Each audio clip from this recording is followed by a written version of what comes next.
Hey everyone, it's Mike Andes with Copilot CRM and Augusta Lawn Care. And today we're going to be talking about your company scorecard and really grading exactly where your business is at based upon specific metrics. Now, we can obviously track how many leads we have, we can track a lot of different things in our business, but these are some of the KPIs, key performance indicators, or also kind of like the triage that you might use in your business to determine, like, are you above average? Are you below average? Are you struggling in an area?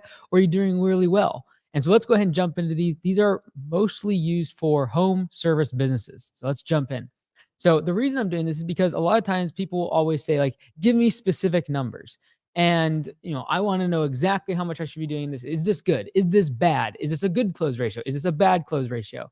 And when I first got started, I was almost a little bit annoyed when people were like, well, I'm not going to really share the full number. They'll kind of beat around the bush a little bit, kind of share some ranges. I want to be as specific as I possibly can be in terms of what I see being successful in home services and what I see being failing. And across the 150 locations at Augusta Lawn Care, across the 1,000 locations that use Copilot, I want to be able to give you what I see as working and not working when it comes to these specific terms. So let's define some of these first, because this is a scorecard that we're going to be using. First off, distributable cash. What percentage of your revenue actually gets distributed to you as the owner after all salaries are paid and the owner's been paid as well? All right, in terms of their wages. Okay, what I define distributable cash is, first off, must be defined. What is distributable cash is important, because in my opinion, distributable cash should be a threshold that you determine in your business. And how we do it for my general managers is anything above the average monthly revenue of the past 3 months, the quarter, anything above the average monthly revenue for the past 3 months, we're going to consider distributable cash. So if we've averaged, if we did $40,000 a month in revenue, $45,000, and $50,000 a month in revenue, the average of the past 3 months would be $45,000. Anything above $45,000 in the bank account is now considered distributable cash. All right. So first off, you need to define what distributable cash is. It can't just be like, well, I need money, so I take money out of the business. Define what that line, what that threshold is in terms of, if the bank account goes over this number, we take out cash from the business.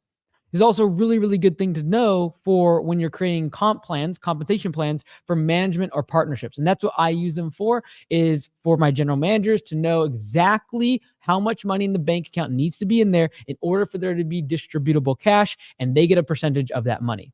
All right, the next thing we're looking at the scorecard is the percentage of revenue that is spent on direct labor. So this is considered your cost of goods sold, or your COGS. This is work that actually goes into doing the jobs. This is the gross wages of all your field workers. And it doesn't include your admin or your salesperson. So your any sort of office workers or estimators, this is not included. Direct labor is the labor required to actually get the work done in the field. The same thing, now we're looking at the percentage of revenue in the office. This is indirect labor. This is people that do not actually make the jobs happen. The blades aren't turning underneath them on the mowers. They're not shoveling, using the chainsaw, etc. So this includes all admin labor. And this is really, really got to be careful during the off season, because these office wages are unproductive. They don't actually produce revenue. They're important. They're important for the business to operate, but they don't actually produce revenue if they're in the admin role. And doesn't include other office costs, so like computers, internet, utilities. And this is not a negligible number, but it's something that I just want to define here, is when I look at the percentage of revenue that's being spent on office wages, I'm not taking into account other office costs that can be sizable in terms of your rent, your facilities, etc. And also, a lot of times, if you're a larger business, you are part of the admin costs in terms of labor. So your wages are considered admin, or sales would fall into this category. So the next one is close ratio. This is a scorecard we're going to go over, and I'm going to give you ranges that I think you should fall into, and what is considered good, bad, ugly, average in most of these markets. We look at close ratio. This is simply the number of estimates accepted divided by the number of estimates that are sent. And this is really influenced a lot by your pricing and how fast are you trying to grow. All right. So if you have really low prices, you're going to have a higher close ratio. If you're trying to grow really fast and you're spending a whole lot in marketing and reducing your costs, you're going to have a better close ratio. Also, the close ratio can kind of hide sales process leaks. And I've made videos on this channel before about your sales process and how important it is to make sure there's not leaks in that process.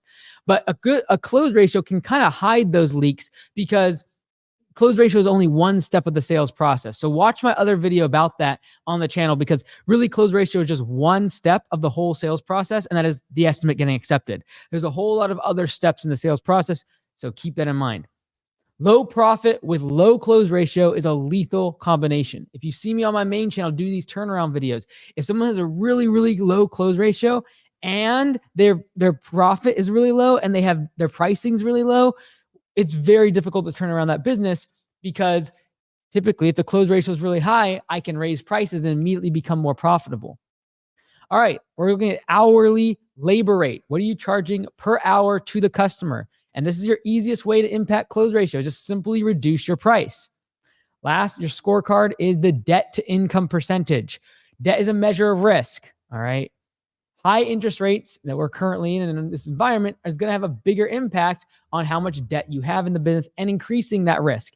And so when I look at the debt to income ratio, I'm looking at the total monthly loan payments divided by your gross monthly income. So I'm not looking at the debt value, like $100,000 in debt. No, I'm looking at the total monthly loan payments divided by your gross monthly income. So if you are in growth mode, and again, growth mode, as I define it, is you are trying to actively grow the business, you are increasing close ratio and reducing prices. Okay. If you're in profit mode, it means that when you get all of your trucks and your employees filled up and they're all working at full operation, you raise prices and reduce your close ratio instead of buying more trucks and hiring more employees. So if you're in growth mode and you're trying to get more jobs and grow the business, distributable cash is great if you can just get 10% in your pocket. So if you had a $200,000 business, $20,000 would be distributed to you as the owner at the end of the day. This is after you would take a regular salary. You might be taking a $50,000, $60,000 salary. But then after that, distributable cash is after the owner has been paid. These are the numbers. Here are all the numbers. Here you can screenshot this, pause, whatever you want to look at all the different metrics of that we've already talked about. And what I see is sort of the average of being great, good, and in the danger zone. And it's okay to be in the danger zone for a while, but being there too long can usually lead to a lot of burnout, as well as just a lot of cash problems in the business. So keep that in mind. For example, the debt to income ratio, what percentage of your revenue every month are you basically spending on debt payments? Ideally, we don't have any debt. That's great. But if you're over 30% of your revenues going out the door to loan payments, you're in a very, very critical position when it comes to your debt to income percentage. If you're in profit mode, things change a little bit, because now, again, we assume that we're in profit mode means that if we hit capacity, we're not hiring more employees and we're not buying more trucks and equipment. We're raising prices and reducing our close ratio. Keep that in mind if you're in profit mode. In my opinion, you have to choose one or the other. You're either in profit mode or you're in growth mode. You cannot be in both. It is simply determined by when you hit capacity of the amount of customers you can serve. If you're going to go buy out more trucks, hire more employees, and increase capacity, it means you're in growth mode. Profit mode is the opposite. We're going to raise prices instead. All right. So feel free to screenshot those, look at those, and determine, like, really, first and foremost, you got to determine, am I in profit mode or am I in growth mode? There is no, you can't be in both. Like, I want to grow my business and make it more profitable. It's very unlikely that's going to happen. You got to determine, if I hit capacity, do I buy more trucks and equipment, growth mode, or am I going to raise prices, reduce my close ratio, and potentially lose some customers, but make more profit? That's profit mode. So those are the two directions you first have to determine, and then hopefully those scorecards give you a little more clarity as to whether or not you're in the normal, the average, or if you're exceeding or potentially in the danger zone where it might be an area of concern you want to address. For example, if you're in massive amounts of debt and you're in growth mode, potentially you take a year, you raise your prices, you stop growing for a moment so you can get your debt percentages down, pay off some of that debt, and make sure that you continue the business more sustainably.